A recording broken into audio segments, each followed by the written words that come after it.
भैया, एक काम करो, आपके पास जितने भी कंबल है ना सारे दे दो और पैसे बता दो। मैडम आप ये सारे कंबल खरीदोगे? हाँ, क्यों नहीं खरीद सकते हैं क्या? नहीं नहीं, खरीद सकते हो ना। मुझे गिनने पड़ेंगे, आप 5 मिनट दो, मैं गिन के बताता हूँ आपको। ठीक है, बस थोड़ा सा जल्दी करना। हाँ। अरे बेटी, बात पूछूं? हाँ जी अंकल, पूछिए। ये इतने सारे कंबल खरीद रही हो, क्या करोगी इतने कंबलों का? कहीं ऐसा तो नहीं कि हमसे खरीद के और ऊंचे दामों पे बेचने का इरादा हो? अरे नहीं नहीं अंकल, भगवान की दुआ से मेरा काम बहुत अच्छा चल रहा है। तो फिर इतने कंबलों का क्या करोगी? वो अंकल, मुझे अपनी हर महीने की इनकम में से थोड़ा सा हिस्सा किसी को देना होता है, तो बस इसीलिए। पर बेटी, इनकम का हिस्सा और दान, कंबल, मैं कुछ समझा नहीं। अंकल, पूरे महीने की कमाई में से कुछ हिस्सा मैं मंदिर में चढ़ाती थी भगवान को। पर पिछले महीने ना मेरे साथ कुछ अजीब सा हो गया। क्या हुआ?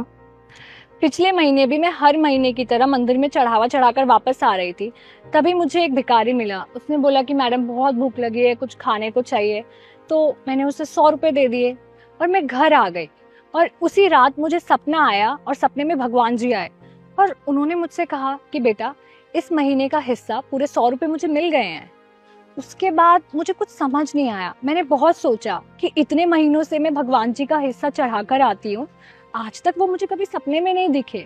और यही मैंने एक भिखारी को खाने के लिए 100 रुपए दिए, वो सीधा भगवान जी के हिस्से में चले गए।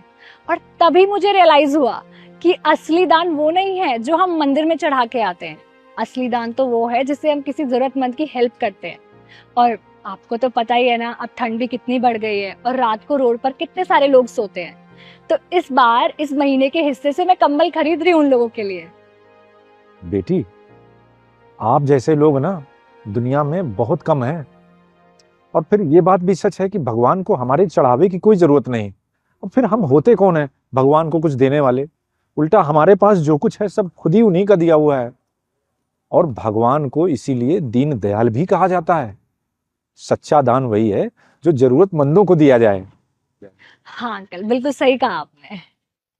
मैडम पूरे 150 कंबल है। अच्छा ठीक है, कितने हुए? अब 1200 रुपये का एक कंबल है, तो उस हिसाब से हुआ। नहीं, 1200 नहीं, ऐसा करते हैं 1000 ही लगाते हैं। आखिर इस पुण्य के काम में कुछ हमारा भी तो हिस्सा होना चाहिए। बेटी, तुम 1000 के रेट से ही सारे कंबलों के पैसे दे दो। ठीक है अंकल, तो आपके हो गए 1.5 लाख रुपए। मनीष, इनको पेमेंट कर दो और सारे कंबल गाड़ी में रखवाओ, आज रात को ही बांटने हैं। जी मैम।